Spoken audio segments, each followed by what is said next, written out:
Welcome to the Worth Knowing live stream on my Substack, Worth Knowing with Matt Robeson. And we're on Facebook, Twitter, Twitch, LinkedIn, and of course on YouTube, where you can join in both portrait and landscape format, which is important these days because every piece of video has an optimal way to watch it. Short clips are great for portrait. Long shows are great for landscape. And the Melania movie is great for having your eyes and ears plugged while you're waiting for your lawyer to show up and spring you from an ICE detention facility, which is really the only place that movie is going to be shown after this week. And even that might be a violation of the Geneva Conventions. But look, I'm tired. I'm downright tired of warping every last thing we talk about around Donald Trump and ICE and corruption and bribes and the Trump's physical state, which in Donald's case involves creeping dementia and extreme mental illness. And in Melania's case involves a horrifying syndrome called Trumpification, where she's actually beginning to look like her husband. Researchers are still hoping for a cure. But like anyone addicted to a noxious substance, all of this Trump may be slowly draining the life out of me, but it's also not a great idea to go total cold turkey either. The withdrawal could be deadly, or to be a little bit more serious about it, we can't quite afford to ignore all of these things either when you've got a totally corrupt president earning $10 billion for his family business and sending his director of national intelligence on FBI raids of election offices in pursuit of his insane fantasy conspiracy and sicking a paramilitary militia on American citizens and threatening war against our allies while prices keep spiraling up out of control because of his illegal tariffs that he put in place based on advice from someone who doesn't understand basic economics. That's a true story, by the way.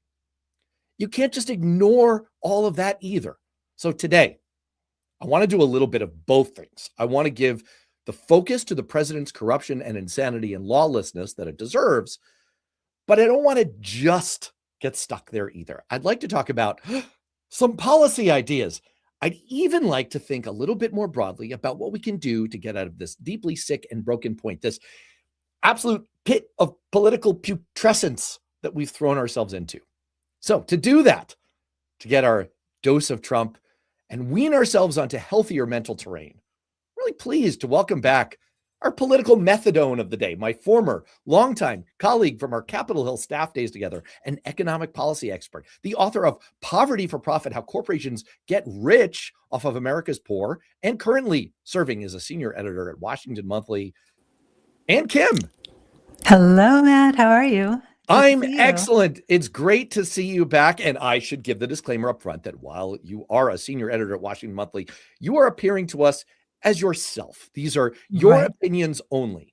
It's like Miss Cleo. It's like, this is for entertainment purposes only. Do not take your horoscope suggestions seriously as like advice or anything. Okay.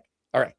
So we thought when we were talking about this before we went live that we would do a little fun gimmick here today where each of us would bring our top 5 stories worth knowing. See what we did there? Nice pun. That we had both written up or been part of investigating in your work at Washington Monthly or in my work at Newsweek and on the Worth Knowing Substack. And we would go back and forth and see if we could get a little bit of Trump, which inevitably we will, and a little bit of policy and a little bit of sorting out our giant political mess that we've made in America, and see if we can overall just get some fresh ideas rolling. So I think we should start off on the most burning issue facing America. What can we do to rein in the horrifying threat that has invaded our communities and inflicted so much damage on Americans? I'm speaking, of course, of the Melania movie. You threw me on that one. But that was my goal. My problem is that you're smarter than me. I've known this for 2 decades now, so I've got to sneak up on you.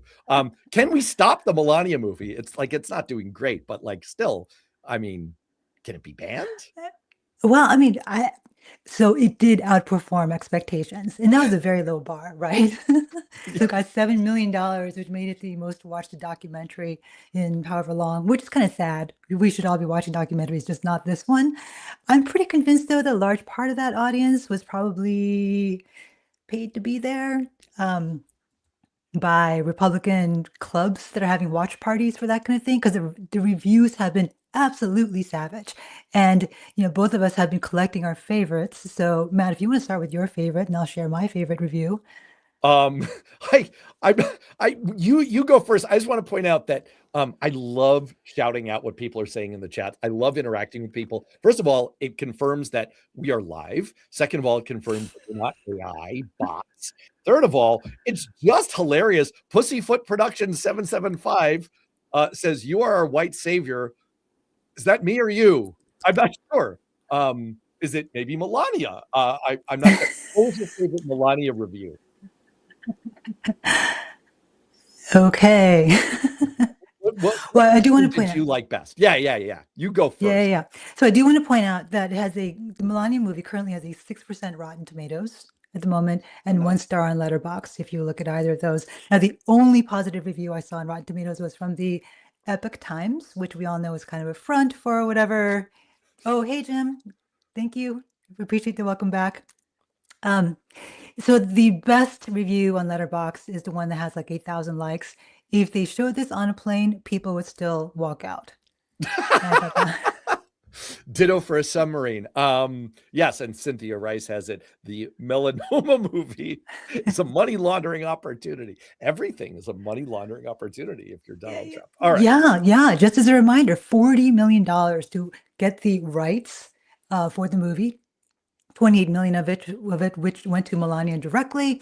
$35 million marketing budget. And the fact that they only got $7 million in box office sales off of $30 million in marketing tells you that it's been a hard sell to get this movie off the ground. Why? Here's another great review. This is William Thomas from Empire Magazine. An obsequious, ring-kissing portrait of the current U.S. administration, dressed in gauche, glossy reality TV clothing, and yet somehow still better than Rush Hour 3. I saw a great interview. Like, I think it was like Maria Bartiromo or something, one of these. I can't tell the difference between different Fox News people. Like, I didn't know that Laura Ingraham and who's the other one? There's another blonde one there. I can't tell them apart. Anyway, they're interviewing Melania and they tried to give her a softball. Like, is it true that there's an original score for this movie? And where did it come from? And she says, yes, it came from people writing new music for movie. And it's like, oh gosh, oh honey, why? Yeah. Anyway, I really did. By the way, I meant we can move on. We can move on to serious stuff. I We'll come really back to did Melania. mean to before we move off Melania to put this up on the screen, but it was too much to handle all at once. When I was talking about Trumpification, this is oh no. That's the thumbnail for today. I really did mean to put up this comparison photo that I specifically created for today's live stream. I mean, it's happening. Like, if you look at photos of her, she really is beginning to look like Donald. It is disturbing. I, ugh, It's ew. the glower. It's the glower. I think that's what it is, It's you know. something. It's something. All right. Let's be serious for a second. I did actually put up the thumbnail for today, which was meant to be intriguing, but it's meant to be real as well. You are actually an expert on this topic. Joking aside, you wrote an entire book about this, about poverty for profit. This is you. This is your book right here. How corporations get rich off America's poor. I know policy books are not like, automatic bestsellers. This was great. This was so interesting, and Thank you you. do it in storytelling, and you kind of, it's very like Michael Lewis-esque. You look at these individual stories of how these giant multi-billion-dollar corporations get rich by kind of suckling at the federal government and taking advantage of programs that are intended to help people who are poor. And you are starting to take a look, and I don't think that this is out, so maybe you can just give us a little preview teaser. You're starting to look at the question of, what are the companies that are getting rich off of ICE's authoritarian crackdown? What have you found out so far? Yeah, so I'm not the only one looking at this. There's actually been some, great investigations already by folks at the Brennan Center, the Marshall Project, ProPublica. One thing to keep in mind here is that before all of this, the ICE budget 10 years ago was only about $10 billion. Now, the One Big Beautiful Bill added $75 billion to the budget for immigrant detention and tracking and immigration examination. That's a huge amount of money, and the government can't do all that by itself. So, of course, what's going to do? It's going to subcontract for all of it. So we've got a total of $85 billion being dispersed over the next 4 years that are going to a whole stream of companies, some established and public, and a whole bunch of shady new players on the scene that want to grab a bit of that ICE money. And that's what I've been looking at. Now, actually, any one of us can do this research because there's a fabulous site that the government hasn't managed to take down yet. It's called usaspending.gov, and it allows you to search federal contracts. And you can actually go in there yourself and see all of the contracts that ICE has and DHS have awarded in 2025 and 2026. And I think you'll be pretty surprised by both the amount of money that's been dispersed, but also the lack of information about who these people are. So let me give you one quick example. Um, Many of you may have heard earlier this month about the man who was killed at a Texas detention facility. This was a 55-year-old man, a Cuban immigrant named Geraldo Lunas Campos. And his death was actually ruled a homicide by asphyxiation. But one of the facts that was in this case reported by the AP was that this particular facility was built according to a $1.2 billion contract that was awarded to a company called Acquisition Logistics LLC. Okay. This company has no website.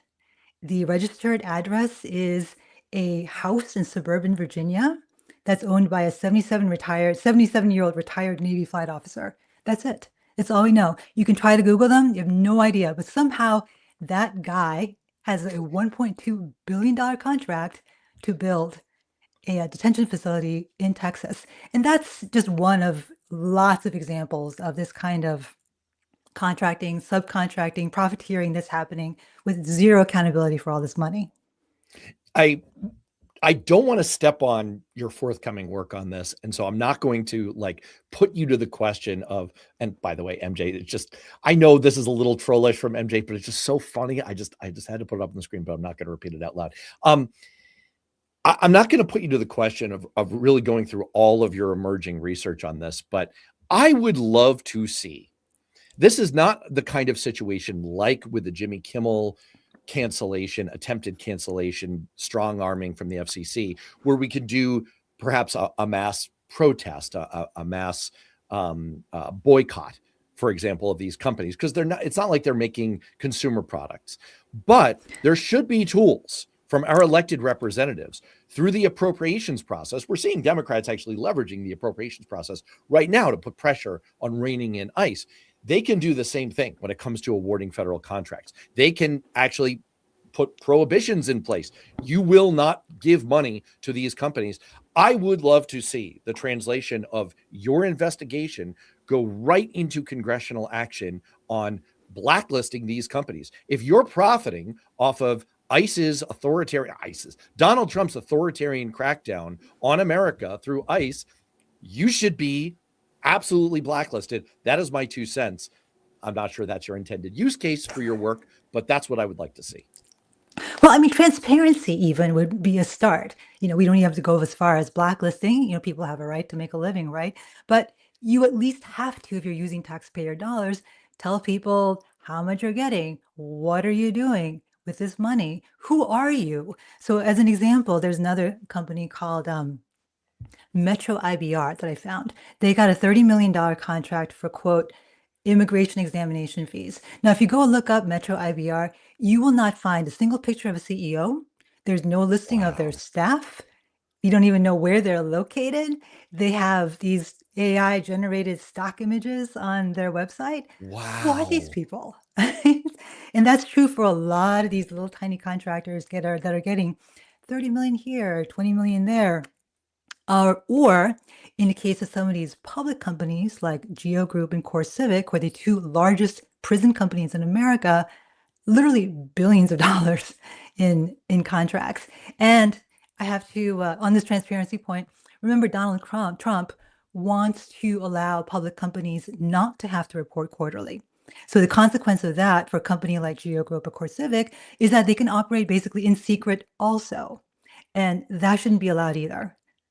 Wow. I want to do two things. One, usaspending.gov, before the Trump administration realizes and takes it down.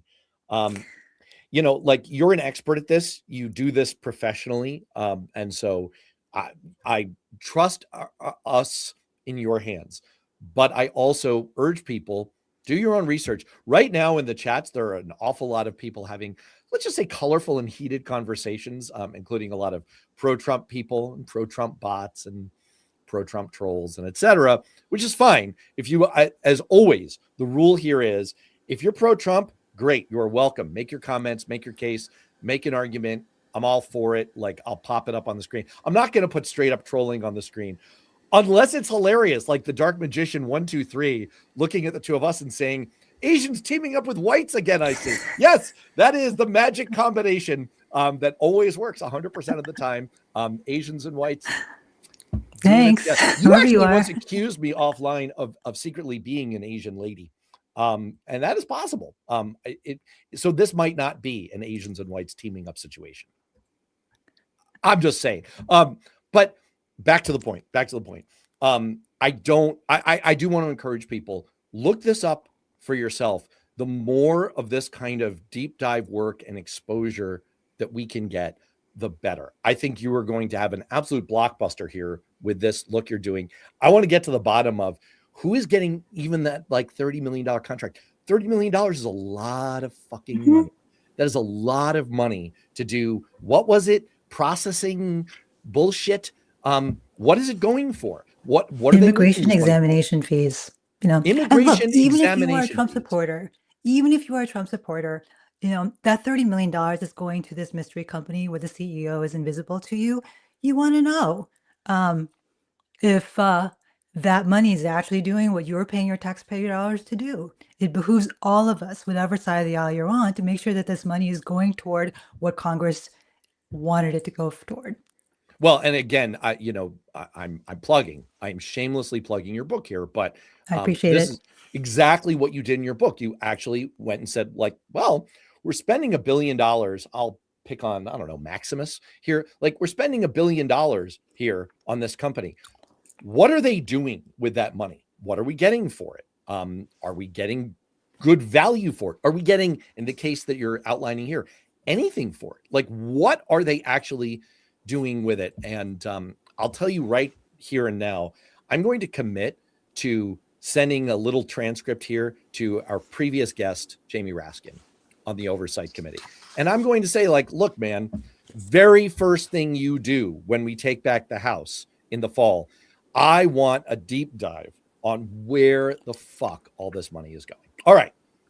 We've neglected our gimmick. So that was our number one. That's something you're working on. We still got like 9 more of these things. I know, You're at gonna this rate, we do. won't be able to get to them all, and it's your turn now. Oh, it's my turn. All It right. Well, then, is. so wait, you're asking me. Yeah, I'm Okay. asking you about your top thing worth knowing from this week.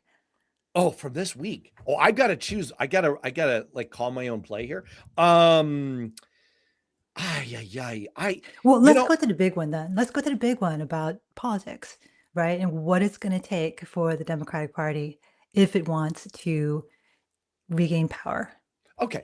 All right, that's a good one. So I wrote an article back in, this is a great segue because it's going to allow us to kill two birds with one stone, and I want to turn it back to you and a fascinating interview that you just did. So this is great. So I wrote an article back in November called "Do Democrats Still Have to Moderate to Win?" And it's on worthknowing.substack.com. It's a deep dive. It is what I specifically set out to do was to test my priors, to question, I have my own predilections politically. But I come from kind of a different training set. You and I worked in politics, in campaigns on Capitol Hill at a time where being a moderate in certain districts was demonstrably the right thing. It was Mhm. essential. It was the only way to survive. And I exclusively, as a legislative director and chief of staff and campaign manager, I only worked in swing districts my entire career. I only worked in very marginal districts that were extremely tough for Democrats to win and hold on to. And so that was my experience at the time. But I'm not sure that that's still right. So what I looked at was three questions. How much does being a moderate help a candidate to win elections? And the answer is surprisingly not that much anymore, not as much as it used to. That's what the data says. Then, second, okay, then is the whole Democratic Party brand a problem? And are there ways to fix that? And the answer there turns out to be yes, the Democratic Party brand is a problem. And yes, there are options for fixing it. And one of those options is to try moderating the brand. And then finally, I looked at that question. Would it work? If we focused on moderating the Democratic brand, what would that look like and would it work? And the answer I reached there was yes, there's compelling evidence that it would.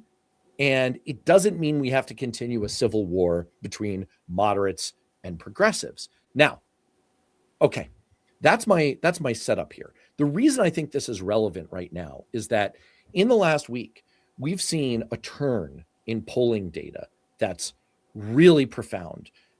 Trump and Republicans absolutely cratering, not just on the measures of Mhm. issues that matter most to voters, economic issues, kitchen table issues, affordability, but also on traditional sources of strength, immigration, even border control, which remains their top issue.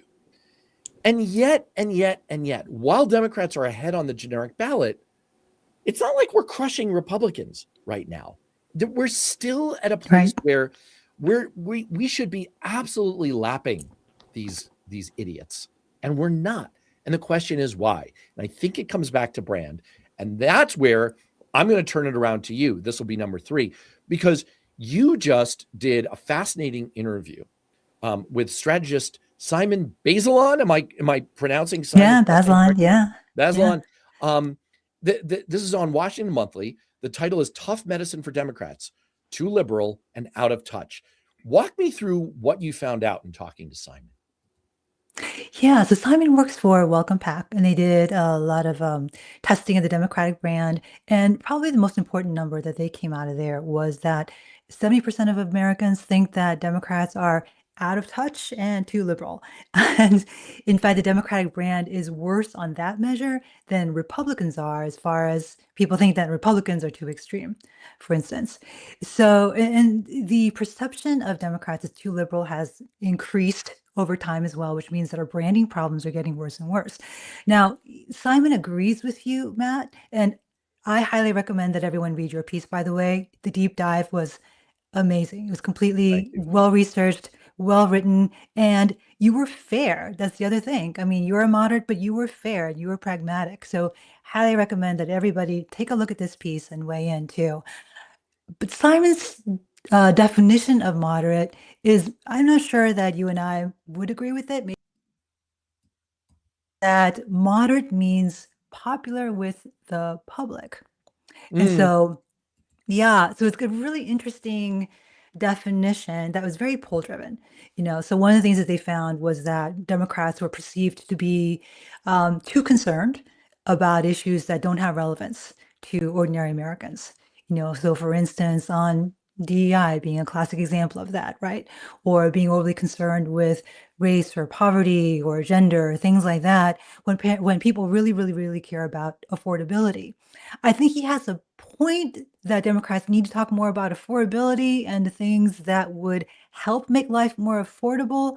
I'm not sure that I agree with him that moderate means popular because some positions that are popular right now are not great positions for the for democracy or the money of the country.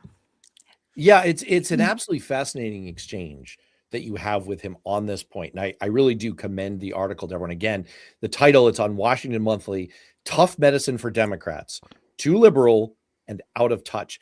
And the exchange you have is on this point of, well, just to push back, isn't it a bit of a problem if you're saying, well, to moderate means you might have to change your position on a core issue of principle, like abortion or how we treat immigrants? And I think what he's trying to say here, it's an interesting argument, and I'm going to leave it to people to kind of judge for themselves. But I think what he's trying to say is, well, you don't have to give up your principles, but we are a representative democracy. So if we're arguing that the other side is violating democracy, but we're not listening to what voters actually want, then we're going to have problems. And we ourselves are guilty of at least some of not being democratic. And I think he's trying to argue that you don't have to abrogate your own principles, but you do have to at least find. I mean, that's the definition of moderating: is you have to find um, ways to meet people where they are. You don't have to find middle Mhm. ground with deplorable racists, but like there are certain principles you cannot break. But if people are saying, no, I really want border security, I really want the flow of people who are undocumented to stop. You have to listen to that. You have to get right with the public on it. Yeah, I mean, there's a fundamental conflict here between leadership and representation. I guess it doesn't have to be a conflict, but there is some tension here between what it means to lead and to represent. And that, I think, is the tension that kind of surfaces in this polling. Um, do you want to lead but have an unpopular point of view, or do you have a popular point of view that may not be good for some of the constituents that you may have in your district, particularly if they are transgender or if they're minorities? What is our obligation morally to stand up for those who don't have a voice when popular opinion is pushing you in the other direction? And that seems to be one of the big questions that the party is wrestling with, but each of us maybe individually as I, well. well, and I we can move on because we still have. What are we on? We've done like three at Oh this boy, point. we We have have like a bunch. another right. We have a bunch more to do. I will close this out by saying that I alluded earlier to the ongoing civil war that's been occurring. I mean, it was going on when we were on Capitol Hill together, right? Between Oh yeah. progressives, at the time they were called liberals, but progressives and centrists, right? And we saw it in Steny Hoyer versus Nancy Pelosi, and I mean we've seen it basically from time immemorial in this party.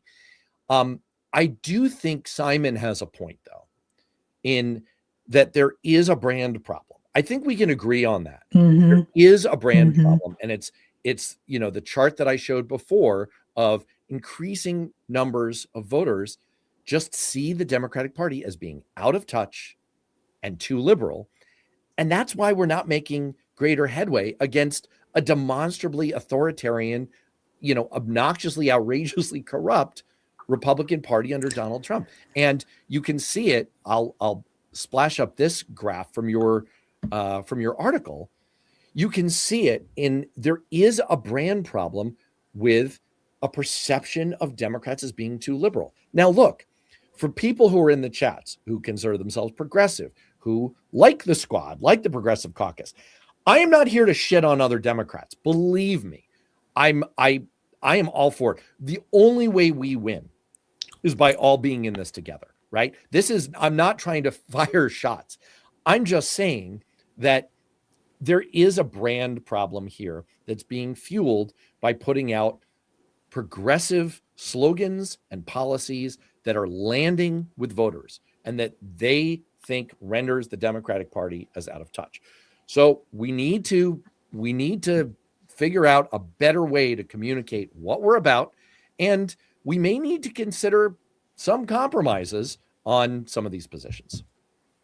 Yeah, Matt, actually, that's a great segue into one of your ideas that I'd love for you to talk about, which is how Democrats handle this question of immigration, right? So we're beginning to see sort of resurgence of the earlier messaging about abolishing ICE, uh, but that may not be the best message to help with this brand problem that you've just surfaced. And you wrote a column about a better way to talk about it for Democrats to talk about immigration, but also not lose this fight on or lose the ground that Democrats are actually gaining on this issue, right?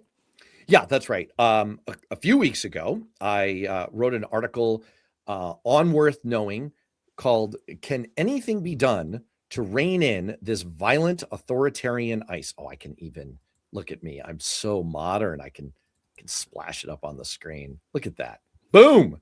I did that in real time, folks. Yeah. Okay. I am Train is shoulder. impressed.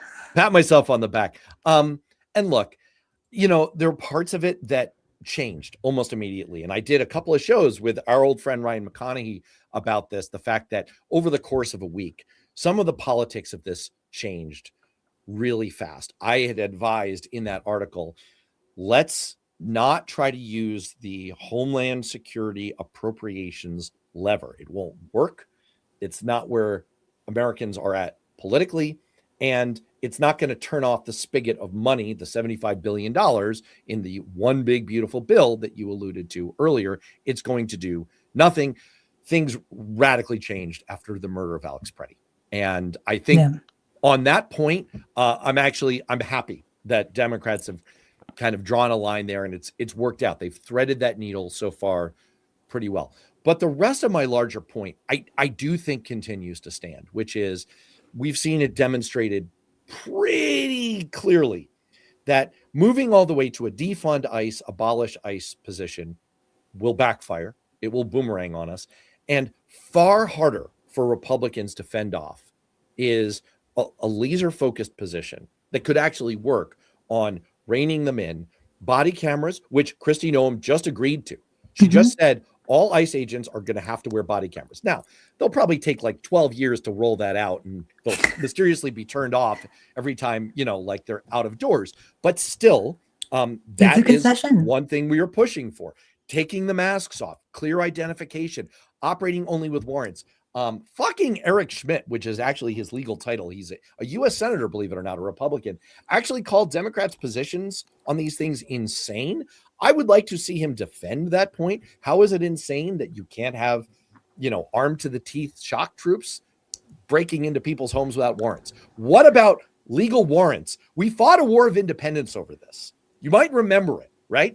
Ken Burns made a whole documentary about this. So, I'm pretty sure this is real. Warrants are important to America. It's right in the Constitution. So, I'm not sure how that's insane. That's where I'd like to focus in. And there's been some momentum, some developments in recent days around one of the other ideas that I put in that article, which is I think we can do a lot more at the state level. I think Mhm. states empowering themselves to go after these out of control agents legally.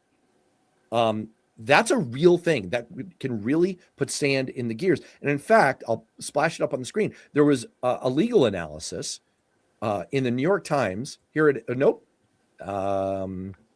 Where is it? Where is it? Here it is.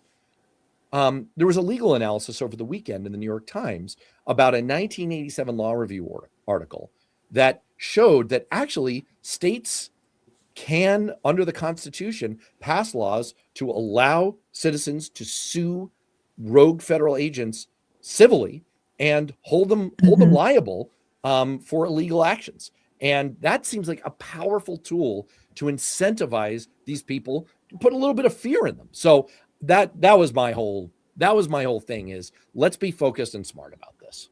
Yeah, yeah. And I would add to the point about the state legislation. There was another op-ed in New York Times by the dean of Berkeley Law School, Erwin Chemerinsky, who, by the way, was the author of the textbook for federal courts jurisdiction that I had in law school. So I revere the man. But he made an interesting point that there is no federal civil liability against federal officers either. And that could change with what he called the Renee Good Civil Rights Act. So, very, very briefly, right, the Civil Rights Act of 1871 created a private cause of action where you can sue state and local officers civilly for violations of constitutional law. And that was the date, 1871. That was when the federal government was the good guys and some of the states were the bad guys. So that's why they created that cause of action. But weirdly, there's a hole where federal officers cannot be sued in civil court for constitutional violations. So the officers who went after Renee Good or Alex Petty cannot be sued in federal court. That can change if Congress passes a law allowing civil actions to happen. And that seems to be a pretty reasonable and pretty easy lift if Congress set their mind to it. So I would add that to your list. Right. And, look, we're Democrats. I deny that Trump derangement syndrome is a thing. The MAGA mind virus is a thing. One thing the Democrats are prone to, however, is we are obsessed with the federal level. We focus way too much That is on true. Congress, on the Senate, on the presidency. They're unquestionably important, but there's so much power that's wielded at the state and local level. And, you see a bill in Maryland right now that would ban people who have worked for ICE under Donald Trump from getting state or local police jobs in the state. Will it pass? Will it stand up to legal review? Not sure. But I would argue that passing more of these laws, look, we know that the Trump administration is targeting blue states anyway, right? So the contrapositive of that is these are the places that have the power to pass state laws. And let's test it out. Let's try laws that give incentives that and a little bit of a scare to these people for breaking the law, for violating people's civil rights, for shooting them.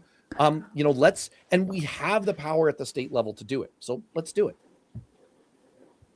All right. We have successfully gone through. I'm going to give you one. Let's go back to the theme. Let's go back to the theme of trying to fix. You pushed me on. Well, what about Democrats moderating? What about that to kind of overcome, the MAGA insanity? You took a look at a broader fix to try to, break us out of this like insane partisan logjam we're in. You want to talk about, this is so nerdy, but I kind of like it. You want to talk about at-large districts. What does that mean? At-large districts.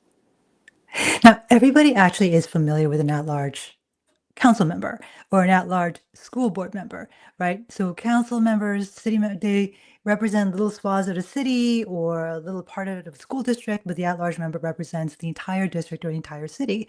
So let's take the same idea to members of Congress. And there's nothing in the Constitution that forbids that. The benefit of that is that instead of gerrymandering these little districts where somebody like Chip Roy or Marjorie Taylor Greene or Paul Gosar gets elected and represents fairly extreme views, people like that would have to run in the entire state. And in some purple states like Arizona, actually, and Georgia, where Gosar and Greene are from, it actually would be much more difficult for candidates like that to win. So the idea here would be to, convert one or more of the districts that are in play right now and turn it into an at-large seat, kind of like a Senate seat in a way, but in the House. And if you look at senators also have become a little bit more polarized over time, but in general, they are more moderate than the typical Freedom Caucus member, for instance. So that's one idea, just to depolarize the body politic and make it more representative of the people who actually live in these states, because a lot of members Congress does not actually represent the ideological makeup of the country. And I throw this out there as an alternative to some of the more complicated schemes out there to depolarize Congress. There are others like ranked choice voting, multi-member districts. There was one that you mentioned in one of your columns, Matt, that was also equally complicated. It seemed a little bit hard for people to figure out exactly how that would work. But at large is kind of simple because we already have. What's it called? You're talking about the alternative to ranked choice voting? Yeah. I mean, the fact that neither of us can think of it right now tells you that maybe that's too complicated a solution. It's got a tagline, right? I actually think it's simpler than ranked choice voting, which is one of the things that I think it's called. The idea is instead of ranked choice voting or our current first past the poll voting system, right? Which is like the first one to get to 50% plus one wins, right? That's our current system. Ranked choice voting says you rank all your candidates and then The lowest person below 15% gets eliminated, and their votes are reapportioned in the order of the rank that people gave. And you need a PhD to be able to understand it. And I think it's only going to, my concern with ranked choice voting, while it's better, it's clearly better. I think it's so impenetrable that it will cause people to have less trust in the voting system. The name of the system that you're thinking of that just came back to my mind, I filibustered, see, is approval voting. It's very simple. Right. Approval voting. And under this system, if Matt is running, and Anne is running, and Cynthia is running, and MJ is running, okay? You just say yes for everyone you approve of. I approve of Anne. I approve of Cynthia. I approve of MJ. I left the middle finger out. I'm not going to vote for Matt, right?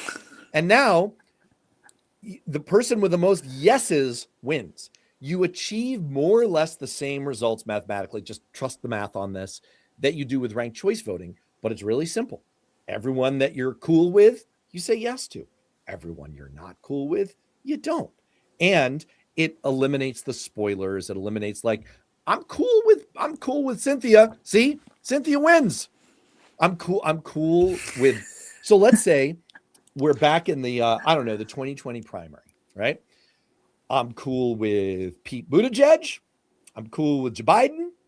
I'm cool with Warren. I'm cool with Bernie. And that's it. I'm cool with those four. Any of them are fine. And then the one with the most yeses wins. I like that one, but I think I like the at-large better. I think it's simpler to understand. And I think it's less prone to gamesmanship because look what happened. Whatever you may think of Mamdani, there was an interesting outcome from ranked choice voting in New York, It's right? interesting. Because That's a very good euphemism. Yeah.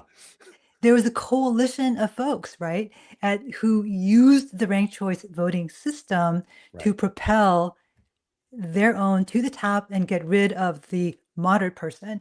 And the proponents of ranked choice voting had initially argued that this system would actually result in more moderate candidates and more moderate politicians, but that kind of didn't happen in that instance.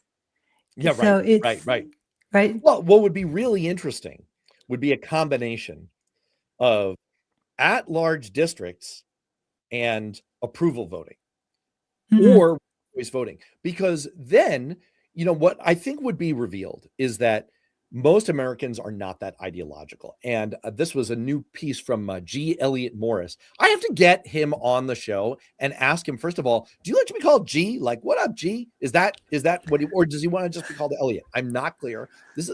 People want to know. A new piece from him showing that independents are basically non-ideological. And it really goes to a point that I actually published in Washington Monthly. I wrote a piece for you guys. Oh, this is coming up on 2 years ago, where I said that the most underappreciated fact in American politics is how little attention people pay. People are following all of what's going on a little bit sometimes, and they're getting dribs and drabs. And that's why my favorite statistic that I've oft cited is Kamala Harris won among people who told pollsters that they pay some or a lot of attention to the news by 6 percentage points. Donald Trump won among people who say they pay little or no attention to the news by 19 points.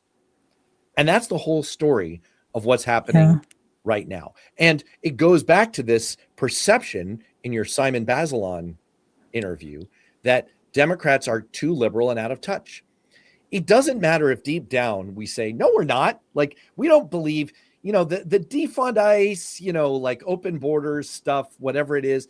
Yeah, that's not really what we believe. It's like, it's a few people. Okay, I hear you. You're right. I agree with that. That's true. But that's not what people are getting. What people are getting, and we need an equal and opposite force to rebrand the party. And that's the biggest thing. Anyway, I leapt from multi-member districts back to that. But all right, I want to throw one at you. Is it your turn or my turn? I can't keep track. Oh, I've lost track too.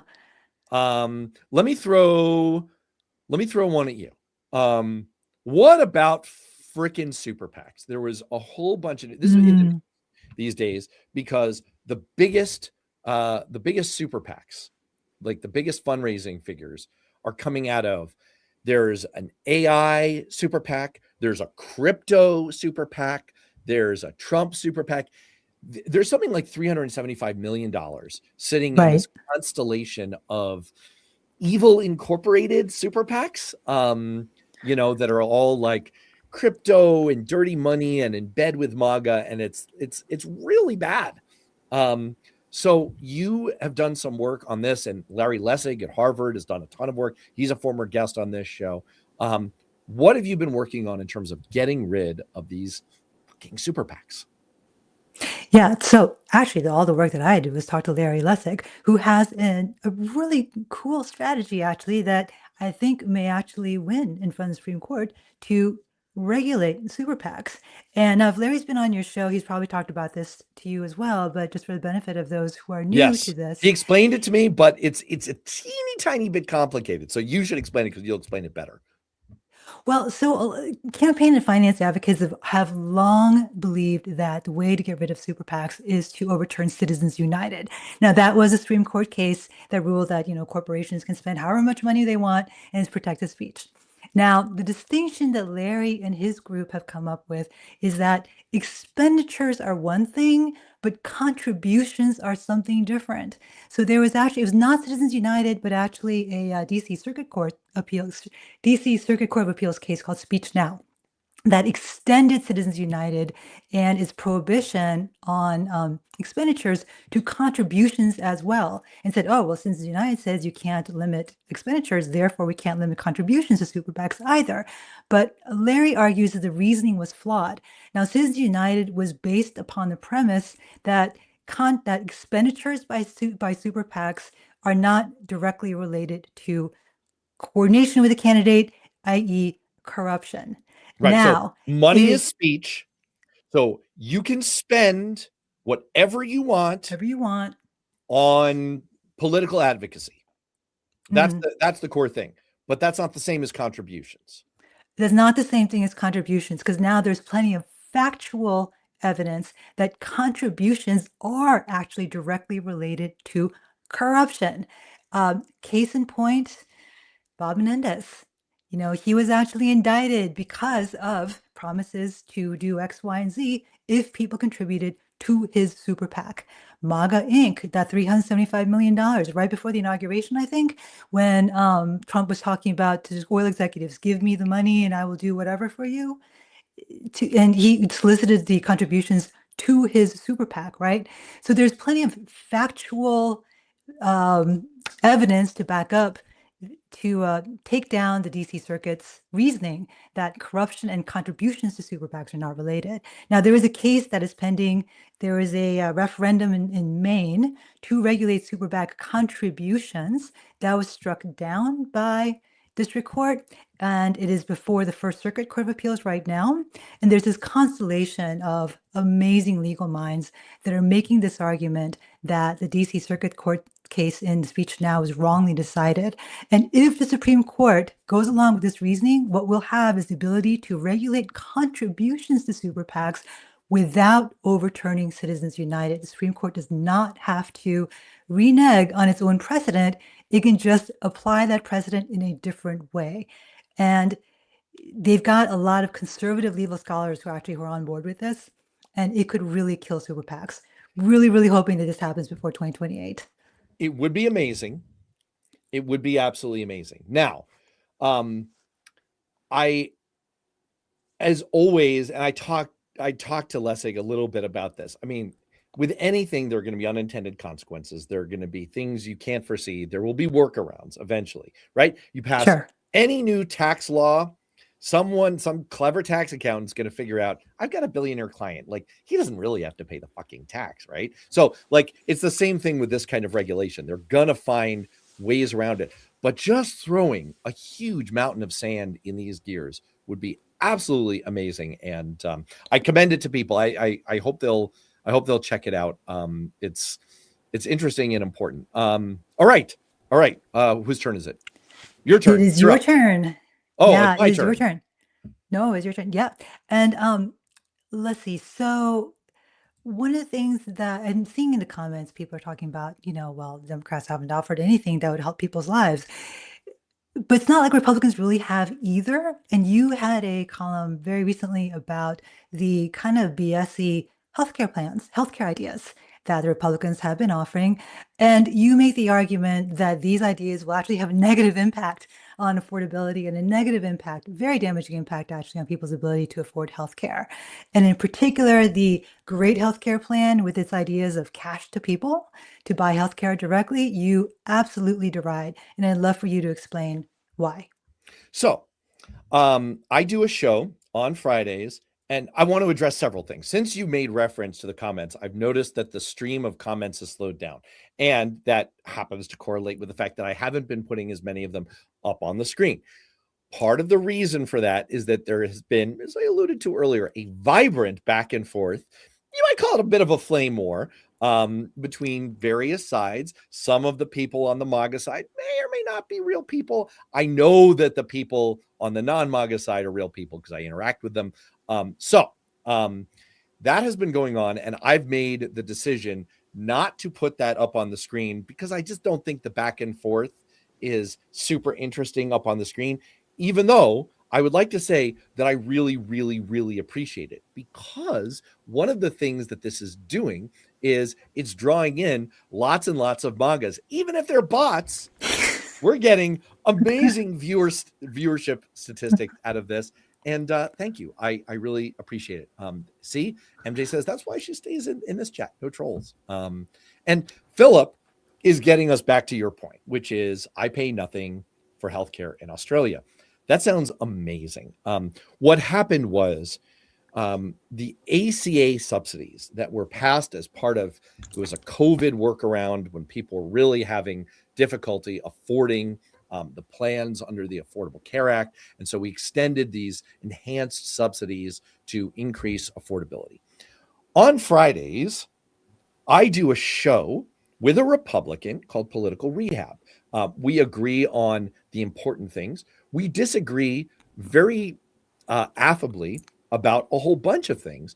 And we're trying to just detoxify the entire political climate. One of the things I do as part of that show every week is a segment that I call That's Bullshit, in which I take down a particular piece of bullshit. And when these ACA subsidies were expiring, and we had this whole government shutdown over it and a whole fight over, will we extend them? And the Democrats said, if we don't extend them, we're shutting down the government. We did. And we raised the salience of the issue. The Republicans tried to muddy the waters by saying, okay, what we'll do is we'll give $1,000 to individuals and $1,500 to couples, and they can put it in a health savings account. And that'll be great. This reminds me of your brilliant, wonderful takedown of Trump accounts that you did earlier last year. It was just such a great point-by-point destruction from an economic expert standpoint of why these were insane bullshit. I should do it. That's bullshit featuring you talking about this. But oh, and Mimi wants to know, where are all these troll comments? Well, they've disappeared now. I don't know. The trolls, they got booted out by Cynthia, or they retreated under a bridge. I'm not sure, Mimi. But what I tried to do in this piece and in this segment, and the piece is called, what I call this piece anyway. It's up I on think you Worth might have Knowing. called it BS on healthcare or something like that, right? Yeah, what did I say? I said Republicans' alternative health care plan is just empty bullshit or something like that. Anyway, you can find it on worthknowing.substack.com. But the moral of the story is it doesn't come close. It doesn't come even close to meeting the costs that people who need these subsidies face. It is a horrible deal. And it's such a cynically raw deal from Republicans because they know this. They can do math. They they so they're offering a little pile of cash, like a little teeny pile. Ooh, look, Mhm. cash. Sign away, sell your birthright for this mess of cash, and it'll all be fine. And people should not be suckered in by it. And it's so transparent And it's because they know deep down that there really is no substitute for this. We made a decision over 100 years ago in this country that health insurance would be a business. Per the commenter a moment ago, the Australian, by the way, there's nothing I like better. My wife is perfect in every way, in every single way, except it would be awesome if she had an Australian accent. I really dig Australian accents. So our friend Philip, 457, who's probably got an awesome accent, pays nothing for healthcare. But we decided in America that we were going to make health insurance a business. Okay, that's fine. We're going to make the entire health system a for-profit business. Fair enough. You cover a lot of this in your book, Poverty for Profit, which is available for sale on Amazon and all your finest retailers. I have to point that out. And you talk about dialysis centers. You talk about, the aspects of our healthcare system where corporations are making a ton of money off of poor people. And, one of the consequences of this decision is we need insurance. The whole reason we ended up with the Affordable Care Act is it was based on a conservative idea from the Heritage Foundation about how to fix health insurance markets. It was based on an idea that was advanced by Mitt Romney for Romney Care in Massachusetts about how to layer on top of this foundation of private health insurance, private corporate for-profit healthcare in America. We're not going to get rid of that whole system. We tried, what were the ads they ran in 1994 against Hillary's healthcare plan? Louise, what were they? What was Oh, that right. couple? Harry and Louise, right? Harry and Louise, At the right? table. We tried all, Yeah. and it got crushed and it backfired. So we said, okay, fine. We're not going to go with Medicare for all. We'd like to change the whole system, but we're not going to do that.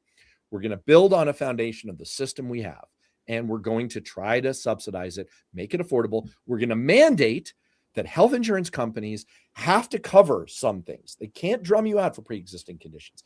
They can't cap your insurance so that you go bankrupt for getting cancer. They can't do that.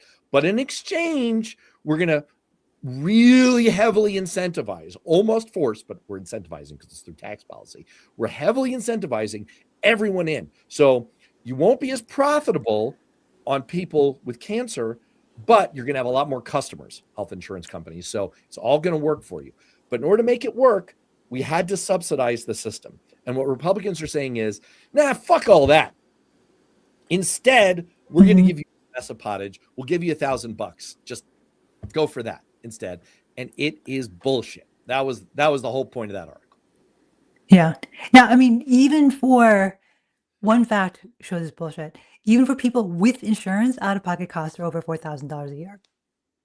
That's for people with insurance. Your house And more $1,000 and to make more. rent. It depends on your right. It's absolutely, like, I ran all the numbers in there, for like different levels. And here's the real kicker. Here's the real kicker of all of this. I don't want to get so far in the policy weeds, but this is partly meant to detoxify ourselves from all the Trump shit. So here we go. I'm gonna give you a piece of policy. The really insidious thing about the Republican alternative here is that even if you have health insurance that you're paying for, it still hurts you.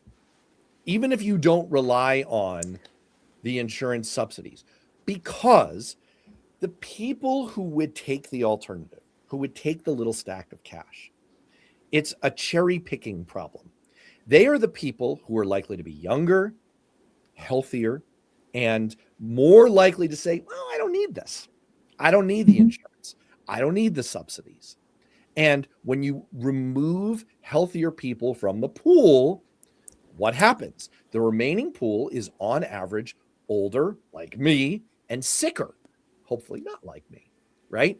And when people are older and sicker, overall, on average, the whole pool is more expensive. They're going to need more health care. They're going to need insurance companies to pay more.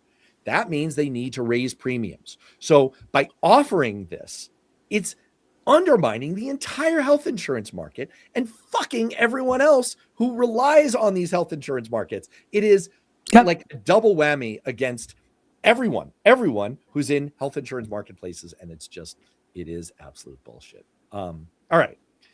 Well, I have filibustered here. I want to, as we head toward the end here, I want to catch up to a few comments. First of all, Mimi, I say at the top of the show, we live stream every week, 2:00. I hope people will set it in their calendars. We're on all these platforms. We're on X. Well, we're on Twitter. Okay, forget that. We're on Twitter. We're on Facebook. We're on Twitch. We're on LinkedIn. We're on my Substack, worthknowing.substack.com. So if you want to get these live streams every week, if you want to be part of this, part of the vibrant conversation, hear these amazing guests like Ann Kim, I hope you'll subscribe. worthknowing.substack.com. That's the easiest way. But we're also on the Cliff's Edge channel, which is a YouTube channel that I helped our friend Cliff Schechter to build. I was a heavy contributor. I'm still a contributor there. Ann Kim was a part-time contributor there from time to time. So we're all tied into that channel. We live stream there, and we're able to do it so that we appear simultaneously in a landscape for people who like it that way and in a portrait for people who are on phones. So and for some reason, the trolls like portrait. Trolls like this asshole who I'm going to boot, who says, deport all Jews and immigrants. Let me say that I am a very calm, rational person who has no problem saying, hey, cold, 338. Fuck you. Anyway, and then we get, we get rational comments here, like questions, like legit policy questions, like, do people on welfare in America have to pay for doctors? And Cynthia says, I think it depends. And we could get into a deep dive on that, which we will do at another time. Okay. I am going to wrap it up here. My goodness gracious. All right. So first of all, I have to splash up again. Ann Kim, you can find her work. She's here representing herself and her own views, but you can find her work, including her forthcoming deep dive on all the companies making bank off of ICE, at Washington Monthly, where she is a senior editor. She's also the author of Poverty for Profit. And you still post sometimes on your Substack, Policy Fix. I do. I need to get better about it, but I do occasionally. Yeah, it's a dirty habit, but It's hard. It's hard to kick. Yeah, it's really, really It's hard to keep up. Yeah.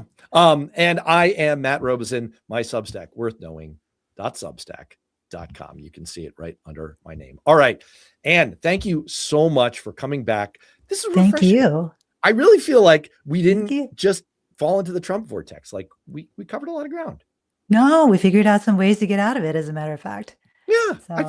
I feel great. I feel amazing. Look, all of you out there, I hope you feel amazing. Even the bots and the trolls, not the guy who wants to boot me and my forebears out of America. And actually, Ann's as well. Not that guy. Exactly. He can go fuck himself. But for the rest of you, I hope you feel a little better. And I hope you have an amazing rest of your week. And we will see you next week. In the meantime, stay safe.